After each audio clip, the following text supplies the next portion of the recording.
Okay.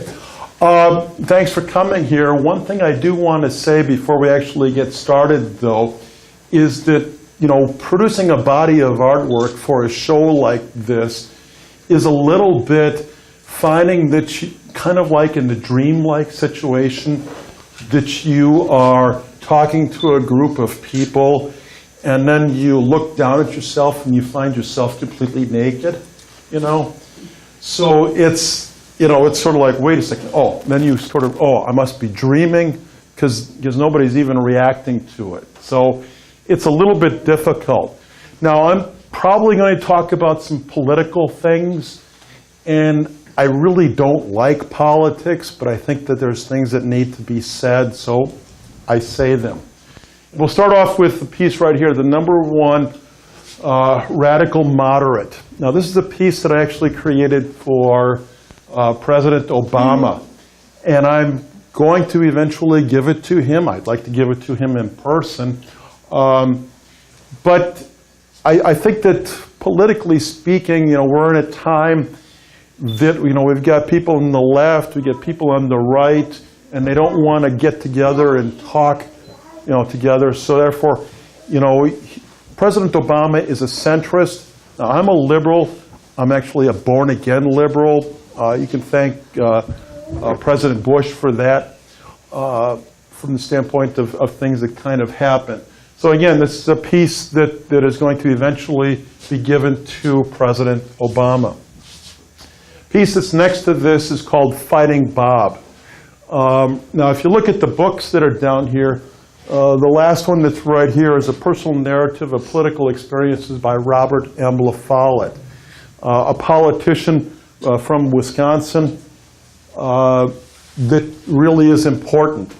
And this is a piece that was created actually quite a few years ago. It's probably the oldest piece that's here.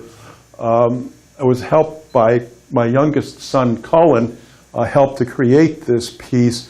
And Cullen's quite a bit taller than I am now, but he probably was very short when this actually was created. Now, the next piece that's over there is called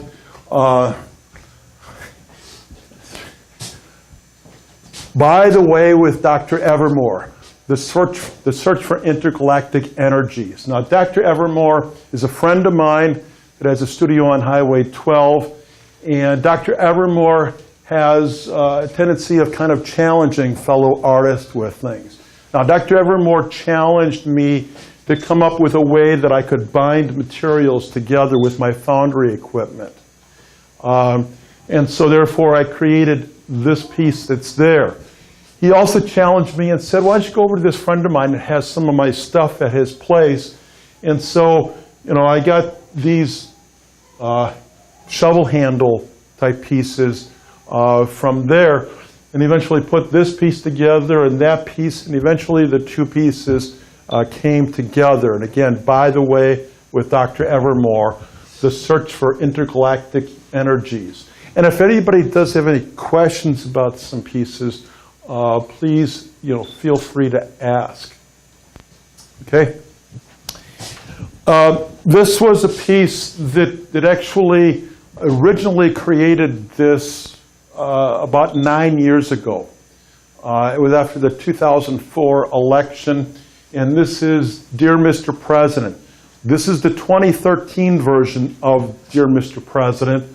The first edition went to President Bush, and I actually did get a response from President Bush's White House saying that he appreciated the effort.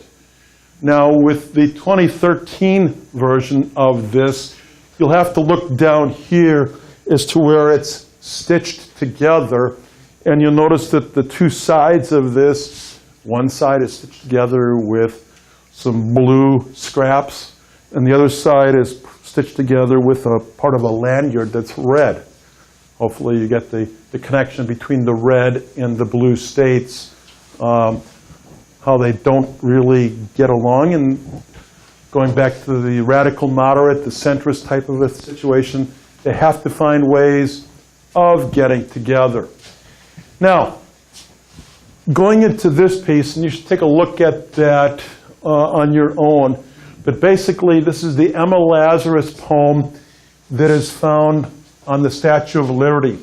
Give me your tired, your poor, your huddled masses yearning to breathe free, the wretched refuse of your teeming shores. Send these, the homeless, tempest-tossed to me.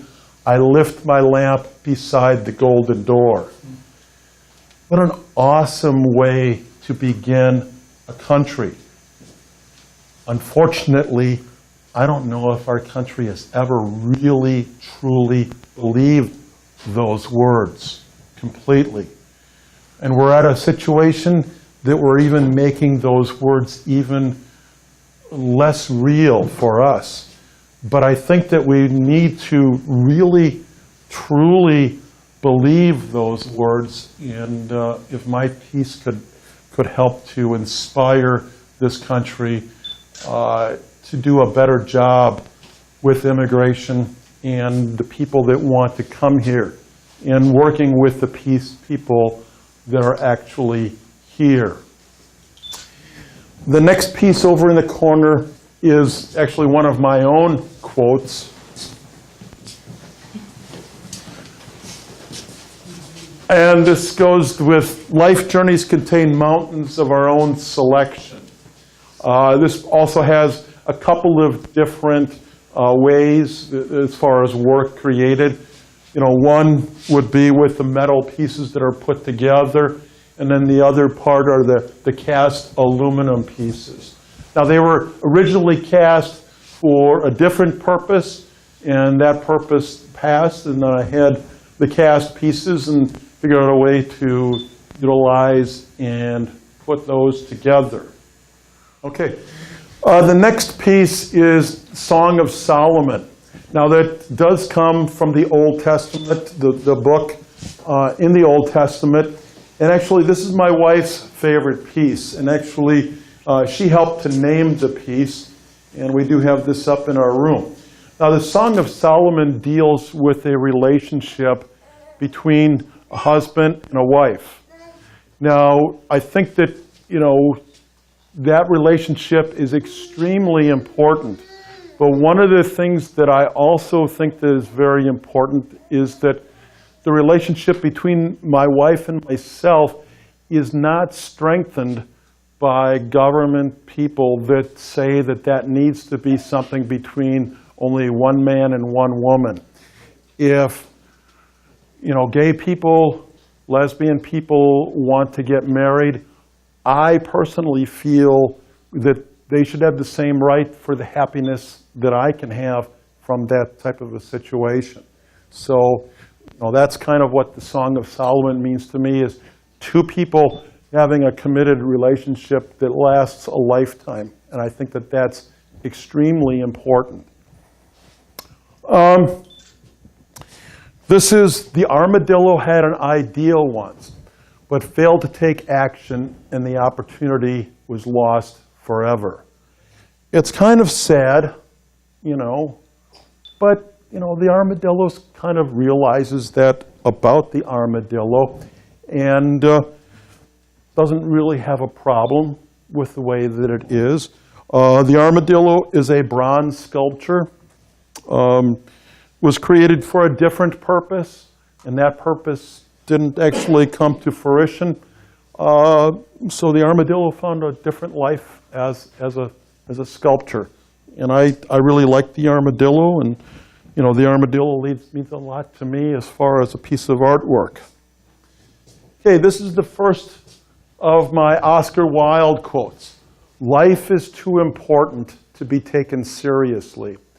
Now, you know, Oscar Wilde had a lot of really cool things to say, and I thought it was a lot of fun. And as I was putting up this piece just kind of like, I brought it along. I was going to use it for possibly hanging materials. And it just kind of spoke to me and said, I want to be hung up in the show too. So I thought that that was very fitting with the Oscar Wilde quote. The next piece is, if you want to play the butcher, I will not play the lamb. Now, this came from a song that I was listening to few years ago. I think it was on a Labor Day, and I can't remember who the song was by, but it really had an important message to me, and it was like, oh, I got to write that down so that I remember it. And then a short time after, I put that together, and it's more important to me now that I've retired from teaching 2 years ago, which was 4 years before I was planning on doing it, but I'm okay with that. Next one is very simply live life. Living life can be something that is extremely dangerous. This sculpture itself is somewhat dangerous, but it came together, and I'm glad that it did. And I think it says some things that are very important. The next quote is another Oscar Wilde. I can resist everything but temptation. And it's, again, Oscar Wilde had a lot of really cool, fun things to say. And if you look into a book of quotes that has a variety of it, they'll say that probably he's too numerous to tell you all of the places that he can be found, because he can be found throughout the whole book. And I've seen notations that are like that. Okay, this piece and this piece are actually related. Okay? Now, this is alas consider the kind and gentle Horta, as it has suffered dearly for the misdeed of its look. Now, as you can see, the Horta has escaped. Okay? That's actually the Horta cage. Now, this is actually the Horta that was on there, and the Horta actually escaped twice. So the Horta has escaped there and here. Now, the Horta comes from another planet called Janus 5. To me, the Horta is probably at least as intelligent as human beings, probably even more intelligent. The Horta is also extremely long-lived. They can live for hundreds and hundreds and hundreds of years, which means that the Horta can actually stay in one position for maybe even a year or two at a time.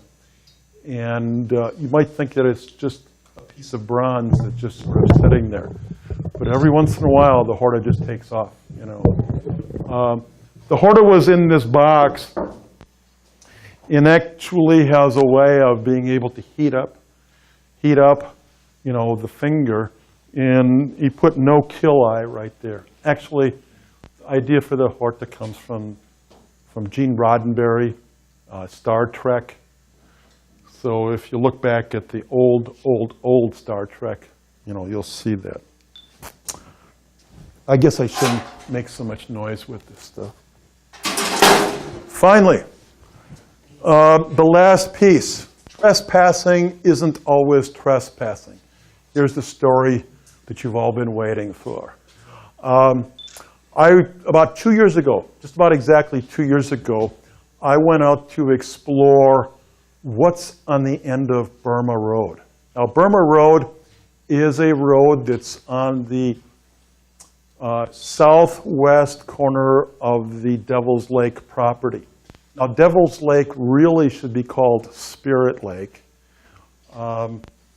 And I was wondering where Burma Road went. So I got on my bicycle and I went up. Now, 2 or 3 miles past the start of it, I came to Badger Ordnance, a fence.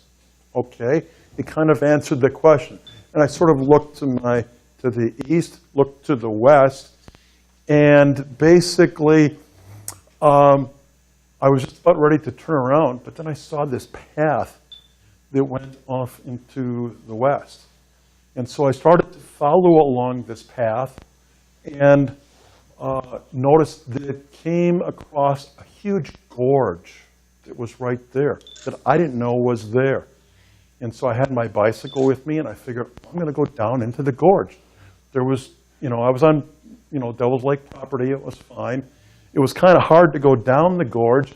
And then I thought, well, you know, if I'm going down the gorge, I think I'm just going to walk all the way to Highway 12. It'll be fine. Except as I started to go, I came across a no trespassing sign.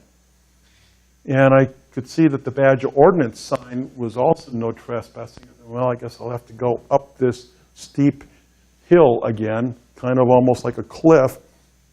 Except I saw that there was a place that the fence to Badger ordinance was washed out.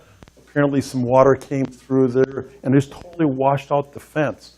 And then I thought, you know, maybe the best, safest thing for me to do is to just go into Badger ordinance. I'll explain the situation, that I was concerned for my safety, and everything will be just fine. Well, everything was just fine except for the supervisor, which was a civilian contractor to the government. And he was kind of mad at me. The guy that was at the gate was fine. The sheriff that came was fine. And the security guy insisted that I get a ticket. The ticket was for $267. I thought, whoa, that's kind of a lot of money. What happens if I go to court? Well, he didn't really know. And it was basically a situation that about a year and a half later, when I finally got to court, I created a piece of artwork. I took some pictures, and the judge finally decided, well, all right, we'll cut it down to $100. And I figured, that's good enough.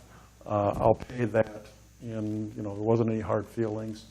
And so basically, trespassing isn't always trespassing. But then it sort of gave me a little bit more thought. Okay, I was trespassing on this property. I didn't take that lightly. I was looking at a safety type of a situation. But I think sort of the federal government trespassed on the farms that used to be there, you know, a long time ago. And I guess in some ways, the farms trespassed on the Native Americans that lived there before then. So, you know, where does trespassing really end? And so that's my story.